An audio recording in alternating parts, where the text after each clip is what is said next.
নমস্কার বন্ধুরা, কাছে ও দূরে যে সকল বন্ধু রয়েছেন আশা করি তারা ভালো আছেন, সুস্থ আছেন।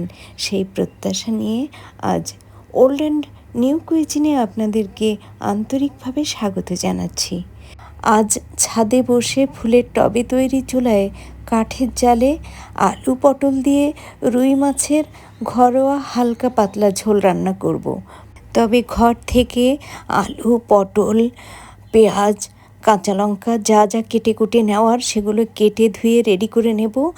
আর রুই মাছের টুকরোগুলোতে পরিমাণ মতো লবণ, হলুদ গুঁড়ো ও লঙ্কা গুঁড়ো দিয়ে ভালোভাবে ম্যারিনেট করে নেব।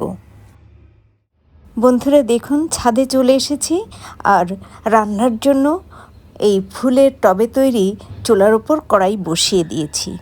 কয়েকদিন আগে এই চুলা তৈরির ভিডিওটি আপনাদের সঙ্গে শেয়ার করেছিলাম। সেই ভিডিওটিতে এই চুলার যে ধোঁয়া নির্গমনের পথ সেটি ছিল খুবই ছোট, সেই কারণে এখানে এই প্লাস্টিকের পাইপটি অ্যাড করে দিয়েছি। এর ফলে ধোঁয়া বেশ একটু উঁচু থেকেই বের হবে এবং রান্না করার সময়ে ধোঁয়ার কারণে কোনো সমস্যা হবে না। কিন্তু একটি দুশ্চিন্তা রয়েই যাচ্ছে যে রান্না করার সময়ে আগুনের তাপে এই প্লাস্টিকের পাইপ গলে যাবে না তো। বন্ধুরা, হাতে ফোন রেখেই ভিডিও ধারণ করছি, তো সে কারণে চুলাটি ধরাবো অফ ক্যামেরায়।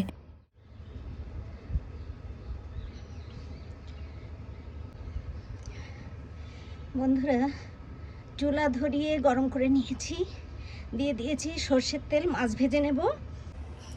বন্ধুরা দেখুন, প্লাস্টিকের পাইপটি গরমে নরম হয়ে গেছে, তো এবার আমি এই পাইপটি টেনে বের করে নিচ্ছি।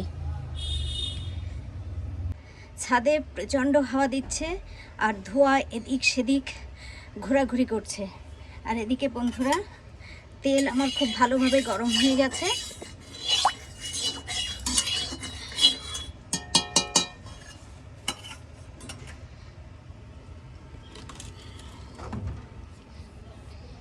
এবার মাছের টুকরোগুলো ভেজে নেব। দিয়ে দিচ্ছি মাছের টুকরো কড়াইতে।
মাছ ভেজে তুলে নেওয়ার পর কড়াইতে যে তেল রয়েছে এই তেলের মধ্যে আবারও পরিমাণ মতো সর্ষের তেল দিয়ে গরম করে নিয়ে এর মধ্যে ফোড়ন দিচ্ছি রাঁধুনি ও একটি শুকনো লঙ্কা ছিঁড়ে।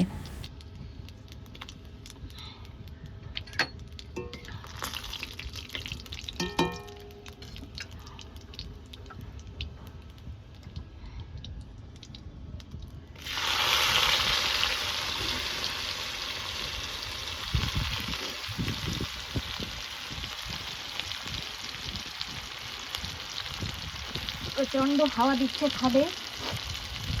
আগে জানলে সিঁড়ি ঘরে নিয়েই রান্না করতাম, কিন্তু এখন তো চুলা অনেক গরম হয়ে গেছে, তো সেটা আর সম্ভব হচ্ছে না, তাই এখানে বসেই রান্নাটা করে দিচ্ছি।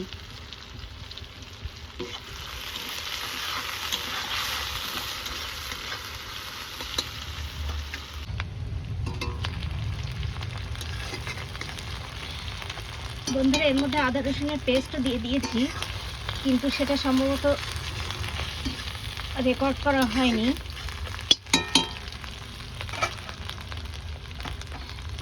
এবার দিয়ে দিচ্ছি ধনে জিরে ও দুটো শুকনো লঙ্কা বাটা, দিচ্ছি সামান্য জল,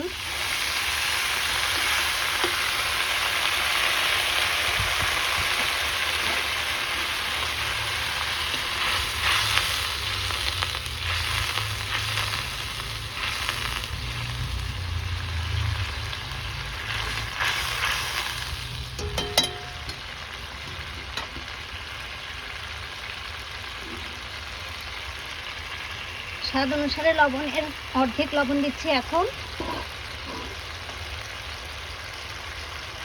হলুদ গুঁড়ো,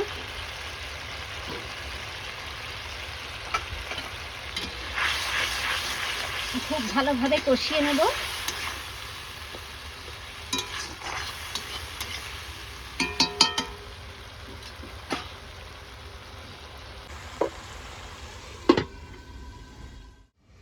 ঢাকনা তুলে নিচ্ছি।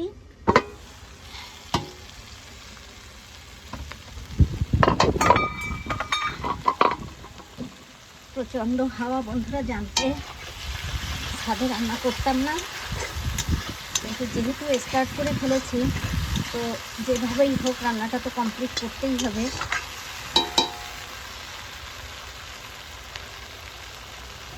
এবার এর মধ্যে আলু আর পটল একসঙ্গে দিয়ে দিচ্ছি, দিয়ে ভালোভাবে নেড়ে চেড়ে মিশিয়ে দেব।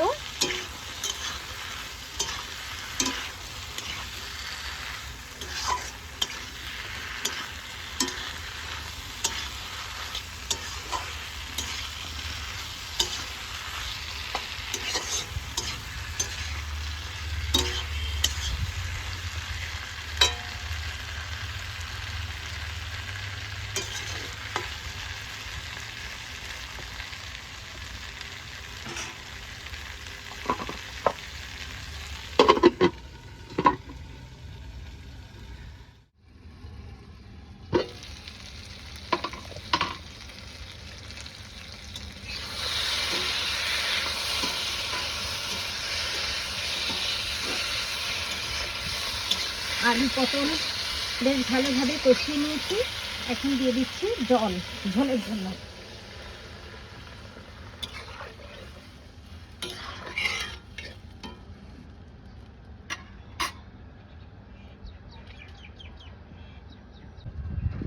দিয়ে দিচ্ছি ভেজে রাখা মাছ,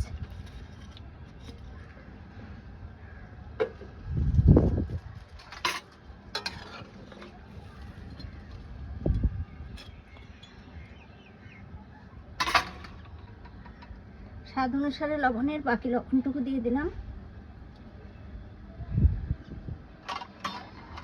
আর দিয়ে দিচ্ছি কয়েকটা চেরা কাঁচা লঙ্কা।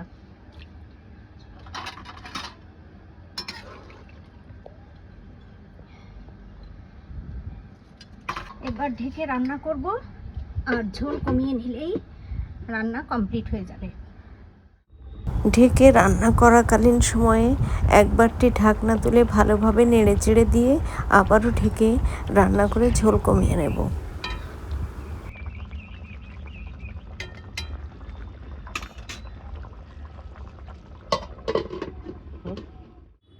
ঢাকনা তুলে নিচ্ছি।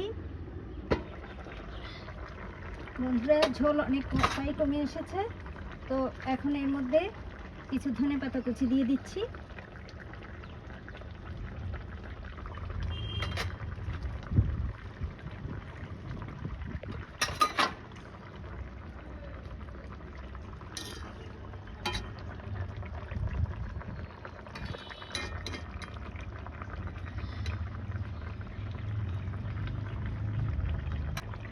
তো রান্না কমপ্লিট আমার বন্ধুরা, এরকম নিভু আছে। 2-1 মিনিট রেখে কড়াই নামিয়ে নেব। বন্ধুরা, ফুলের টবে তৈরি চুলায় কাঠের জালে এই আলু বেগুন দিয়ে রুই মাছ রান্না করতে বেশ ভালোই লাগলো। তো আপনাদের কাছে কেমন লেগেছে তা যদি কমেন্টের মাধ্যমে জানান তাহলে আমার ভীষণ ভালো লাগবে। যাই হোক বন্ধুরা, তো এই চুলাটিতে আরও কিছুটা রদবদল করব, তাহলে রান্না করতে আরও বেশি সুবিধে হবে। আর যে ধরনের রদবদল করব তা আপনাদের সঙ্গে অবশ্যই শেয়ার করব, যে এইভাবে চুলা বানালে আরও বেশি সুবিধে হবে রান্না করতে। আজ এ পর্যন্তই। এতক্ষণ ধরে আমার যে সকল প্রিয় বন্ধু অতি ধৈর্য সহকারে আমার পাশে থেকে ফুলের টবে তৈরি চুলায় কাঠের জালে আলু পটল দিয়ে রুই মাছের ঘরোয়া পাতলা ঝোল রান্না দেখলেন বা ভবিষ্যতে দেখবেন, তাদের প্রত্যেককে অসংখ্য অসংখ্য ধন্যবাদ। ভালো থাকুন, সুস্থ থাকুন। আবারও দেখা হবে এইরকমই কোনো একটি ভিডিওর সঙ্গে।